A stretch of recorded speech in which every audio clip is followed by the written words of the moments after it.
And guys, by the way, I'll just announce it now. This is Chad again with This Life Ain't for Everybody, and I'm sitting here with the one and only Dan Hendo Henderson, Pride Fighting UFC.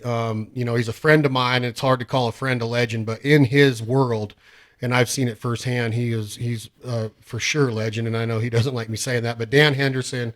To be here, it gave us goosebumps knowing that he was going to come on a hunt with us, and we're talking passion for the outdoors. And when I say the outdoors, I'm not just talking about hunting. I know you love to be with your family. You have a lovely wife and kids. You're always in the mountains. You're always with the UTVs, the ATVs, the boats, on the water, barbecue and grilling, outdoor lifestyle. And when you compare duck hunting and what we did in Oklahoma with the camp life and the cooking, and then in the blind with the camaraderie and the cutting up and the ribbon and the talking smack, and it's different than being in a deer stand or you're back up against a tree for a turkey, right? Did you enjoy that part of the hunt to where the socialization part of it? Yeah, absolutely. I think it was right up my alley. It was fun, and it's you're not sitting there having to be quiet forever, just a few minutes at a time, and pop up and knock them dead. And it was fun to be able to enjoy that a little more instead of kind of having to be patient all day. Which I'm okay with too, but it's just a different kind of hunt, and I definitely enjoyed it. And wonder when we're going again. Yeah, and I can't wait to start talking about that. Did you have any idea though? Like, there was a couple times during that trip where you and I would look at each other and be like, there was seriously like 400 or 500 birds in front of us at a time. And going into it as a new waterfowler or a rookie waterfowl hunter, sometimes when a turkey comes in, there'll be one or two. When a whitetail comes in below your stand, there might just be one buck down there, maybe with a doe and tow or something. But when you have that many eyeballs on you, there was a lot of power in that. Yeah, the energy was cool. Oh yeah, for sure. It was amazing at how many and each little flock would come down. I don't know how many came down, but it was definitely giving us some shade for sure. And with you, when you see that, the calling aspect of that, and see how they work the decoys, and they hear the calls and they turn and they come in, they might make a false run in those peanut fields down there.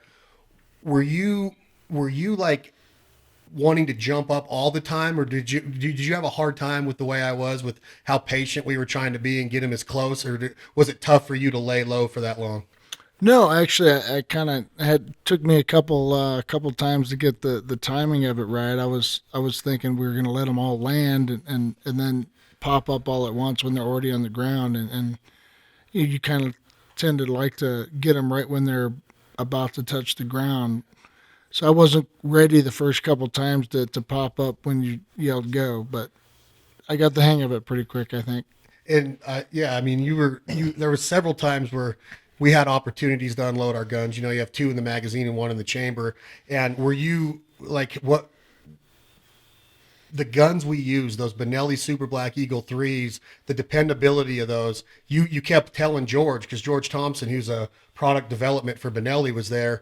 Those guns were slick, and you really enjoyed shooting that gun as far as the accuracy of it and the dependability. Yeah, absolutely. I mean, it was awesome gun. It was super light and no problems whatsoever. I mean, I felt like I hit. It was we had a lot of shooters out there, but I felt like I nailed a couple myself. Oh, you know more than a couple. What about George? He's a cool cat, huh? Oh Just yeah, for sure. No, it was pretty cool having him there. Kind of explain the mechanics of how the gun works on on the inside. Typically, you don't get to know that unless you like to read about it or whatever. But it was good to hear it from the guy that helped build them. and when you left there, you still had a communication with George. Are you a loyal Benelli owner now? Like, once since you got your guns, or is it one of those things to where it's tough? I mean, how could you beat that gun? Do you have that mentality or that thought process with it? Is it that good? Is it that good of a gun? Yeah, absolutely. I mean, I went to the World Turkey Hunting Championship, and I didn't bring my gun, even though I wanted to bring it. It was just kind of pain in the butt to check it, and I made sure that they had a Benelli, the same exact gun that I just got there for me. So